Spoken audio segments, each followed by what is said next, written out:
known as Waterhead Bo. And it is on the streets, police say. He made a fortune. Play hard, we can play hard.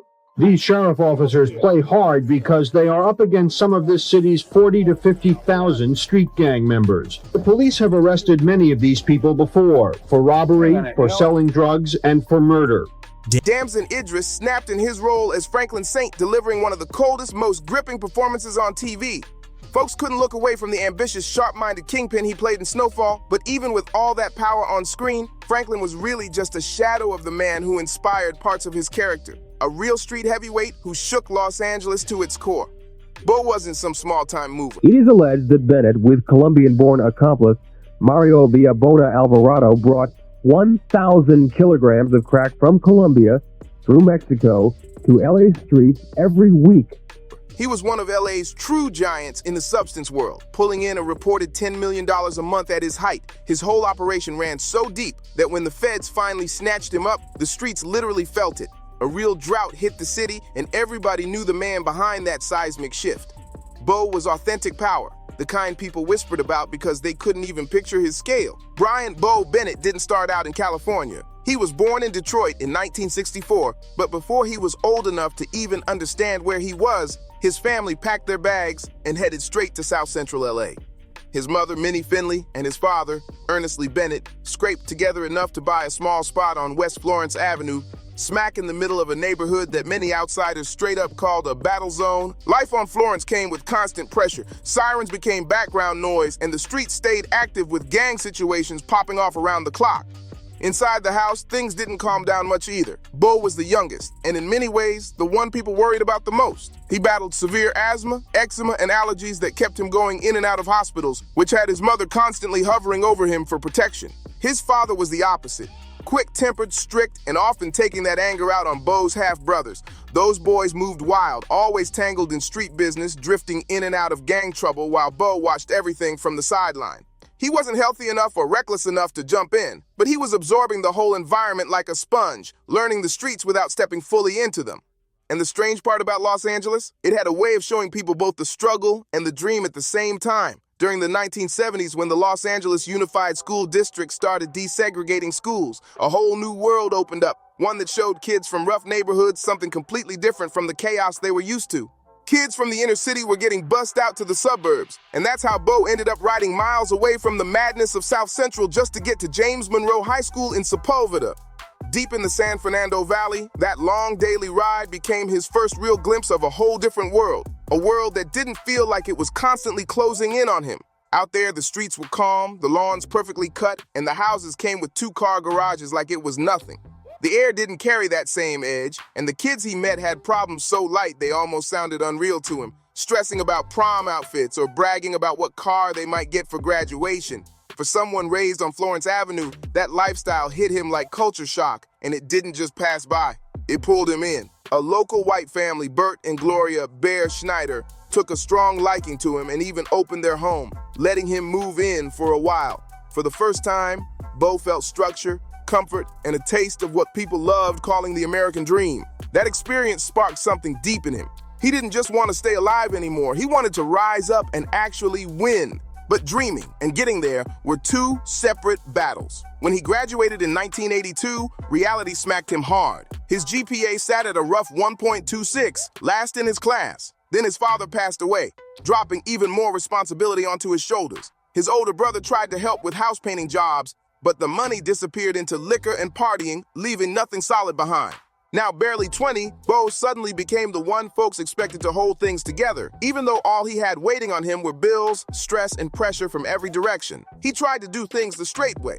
First working with the Bear Schneider brothers at their electrical contracting business, then stacking boxes at a supermarket in Sepulveda, and later trimming trees around the city, hustling just to keep his head above water. Every check Bo brought home was tiny, and every job he touched felt temporary. He'd drag himself back at the end of each shift, worn out, covered in sweat and grime, with just enough cash to survive, but nowhere close to building the life he imagined back in the valley. That dream he once tasted started slipping away, turning into something that felt almost cruel to think about.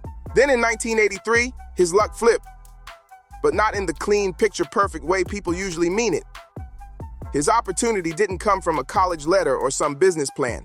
It came in the form of Mario Ernesto Villa Alvarado, a sharply dressed Colombian man whose whole energy screamed quiet authority. Mario wasn't some random newcomer trying to hustle his way through LA. He was a lieutenant in the Cali cartel, the same cartel run by the Orejuela brothers and Jose Santa Cruz Londoño, one of the strongest substance machines on the planet. The Cali cartel was expanding, tired of only serving Hollywood's rich circles. They wanted into the real urban markets, neighborhoods where money moved fast, folks talked straight, and loyalty held weight. But to make that happen, they needed someone local, someone sharp, someone respected, someone who could move through the black community without pulling law enforcement eyes onto the operation. Mario met Bo by pure chance at a car wash. It started as small talk. Mario was interested in buying Bo's car. But that simple moment turned into something way deeper. They linked up again at Mario's home.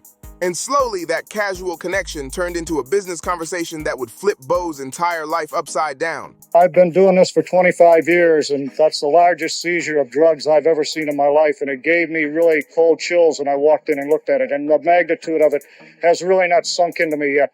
Mario saw something in Bo that most people overlooked. He was young, ambitious, plugged into the neighborhood, and completely clean. No criminal record, no police heat, no gang ties. He had street awareness without the messy street attachments. Mario knew Bo could be exactly what the cartel needed, a face that could move heavy product without moving sloppy. By the end of that year, Bo wasn't trimming trees or stacking groceries anymore. He was officially the Cali cartel's man in Los Angeles. And he didn't start from the bottom either. While most people grinding in the substance world had to crawl their way up from tiny amounts, Brian Bennett on the streets, this 24-year-old South Central LA native, is known as Waterhead Bo.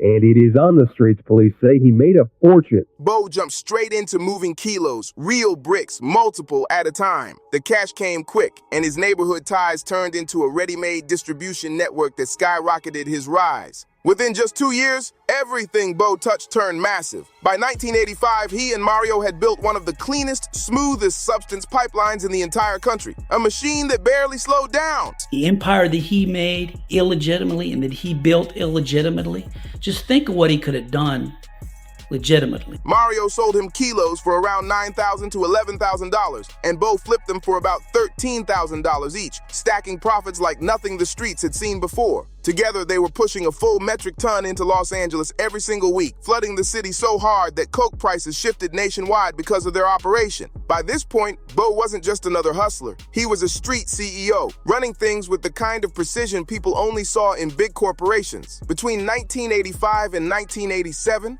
Eric had told me about Suge's background, and that Suge was aware of my background, and that he was somewhat intrigued behind my past, and he had wanted to hook up with me in some form or fashion. What Bo Bennett and Mario Villa Alvarado pulled off was legendary. The kind of scale that sounded more like a government shipment than anything tied to the streets. Law enforcement later claimed the two were moving close to 1,000 kilograms, a full metric ton, into LA every week, and the money pouring in was unbelievable. Bo was... When I asked the question to Suge, what does it actually take?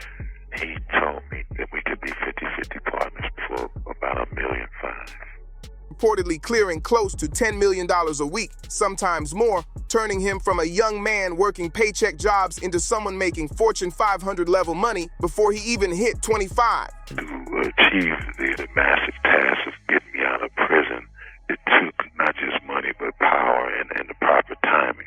At some point, we talked about getting into the entertainment business. He wasn't just wealthy, he was sitting on generational wealth, mountains of cash so big they couldn't fit into a single house. His whole life flipped from survival to domination. But the way Bo operated is what really separated him from the rest. Rayful Edmond III, the biggest drug dealer in the history of Washington, D.C., sold some $300 million a year worth of crack. In court, prosecutors said Edmonds' enterprise brought in several hundred kilos of crack per month. It's believed that at its peak, his crack empire was allegedly taking in as much as $300 million. He didn't act like a reckless street boss flashing jewelry or acting wild for attention. He ran the substance world like corporate America, clean, strategic, and structured. He understood delegation, order, and systems. While other people were risking their lives on corners, Bo stayed behind the scenes, building an empire built on discipline and precision. He even broke his organization into departments, distribution, accounting, and security, each with their own roles and a real hierarchy. The folks working under him didn't walk around acting like gangsters. He pushed them to move like professionals in an underground industry that had never seen anything like it. Because Bo never had to stand on a corner or touch the street-level chaos himself, he walked with this aura, like nothing could hit him. These sheriff officers play hard because they are up against some of this city's 40 to 50,000 street gang members, some of LA's most violent criminals. Turn around, put your hands on the car. The police have arrested many of these people before, for robbery, for selling drugs, and for murder. Last year, 328 people were murdered in gang wars. Like the streets couldn't reach him, and the feds couldn't even spot him. And his network went way beyond Los Angeles. Once he had LA locked down, his product began traveling across the country. Chicago, Detroit, Memphis, New York City, and even smaller cities tucked all across Missouri. His reach was stretching coast to coast, and his confidence was growing just as fast. Bo turned into the plug's plug, the source behind the sources, the guy everybody called when they needed real product at the right price. If anything heavy was sliding through the urban pipeline in the mid to late 80s, there was a strong chance it tied back to him. And his customers weren't small-time corner hustlers either. He dealt with major figures who held serious pull in the underground world. One of his biggest clients was Michael Harry O. Harris, a well-known name connected with the bounty hunter Bloods. But Harry O. wasn't just tied to the streets. He had real vision too, dipping into entertainment and business long before it became trendy. He funded Denzel Washington's first Broadway play, Checkmates, and later invested in what eventually became one of the most iconic labels in hip-hop history, Death Row Records. That twist still hits different today. The same money that tore communities apart also helped bankroll the soundtrack of a whole generation. That's the kind of contradiction the streets never forget. Bo also supplied Rayful Edmond III, the DC kingpin who turned Washington into a battleground. Ray was getting hundreds of kilos a month through Bo's pipeline. Estimates say anywhere between 300 to 500 kilos. That supply chain turned DC into one of the most dangerous and addicted cities in the country, proving just how far Bo's influence reached. With that much cash rolling in, Bo had to figure out how to clean it without drawing heat. So he built an entire financial system around his empire. He created 2 fake companies and opened 4 check-cashing stores across Los Angeles. Spots that looked legit on paper, but were really designed to flip dirty money into clean circulation. And to keep the whole thing tight, Bo brought in trusted people like Jimmy Washington to help incorporate and manage the businesses so everything looked official. From there, the operation stretched into real estate and mortgages. At that point, Bo wasn't just washing money. He was building real generational wealth on paper. To anyone outside the life, he looked like a young entrepreneur riding the booming wave of 1980s Los Angeles, not someone sitting on an international pipeline. Meanwhile, Mario pushed their reach even further. His wife, a Danish woman named Helen Nielsen, handled the European side of the operation, using her background and connections to quietly move cash through banks in Denmark, Italy, and Panama. With that setup running smooth, millions were getting washed through real financial systems overseas, making their profits look clean enough to pass any quick glance. Mario's overseas system made their money almost impossible to trace.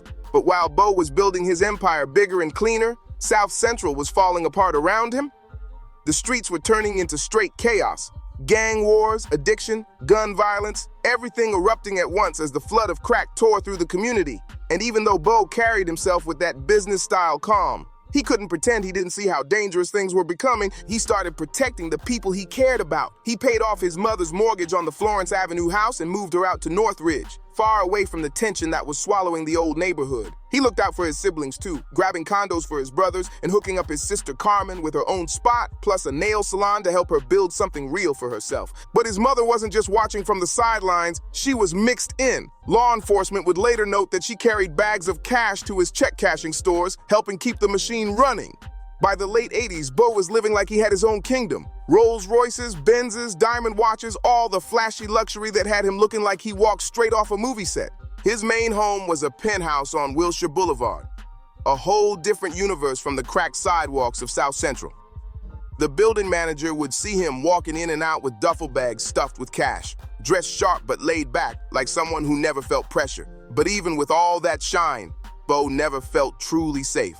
He kept moving constantly, staying one step ahead of enemies and law enforcement, knowing both sides wanted a piece of him.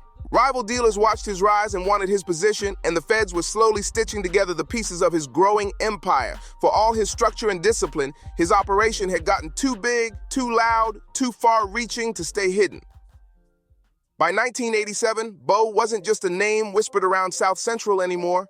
He was like a ghost floating through cities, banks, and international borders, moving millions in silence. And like every empire built in the shadows, eventually the spotlight finds its way in. Bo started making... It is alleged their ill-gotten gains were laundered in Denmark.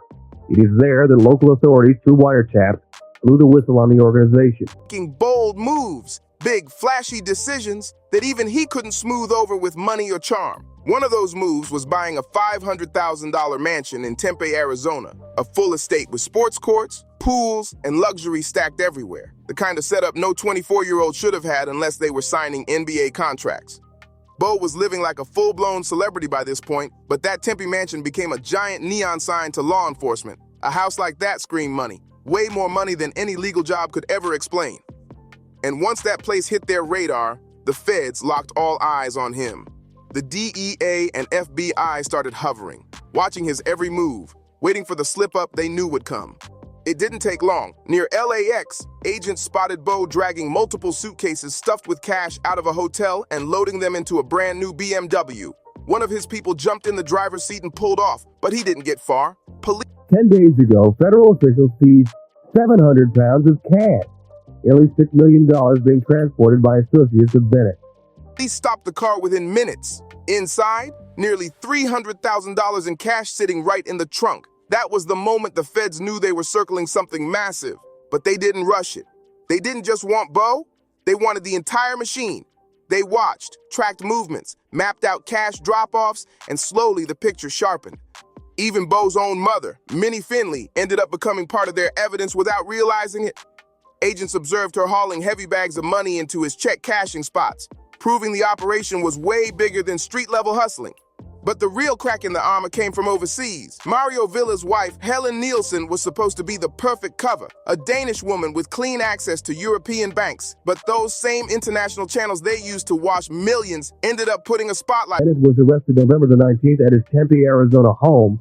The Bona was taken into custody in Malibu. On them. In 1987, Danish officials stumbled onto more than $500,000 sitting suspiciously in Mario's Copenhagen bank account, and that discovery set off international alarms.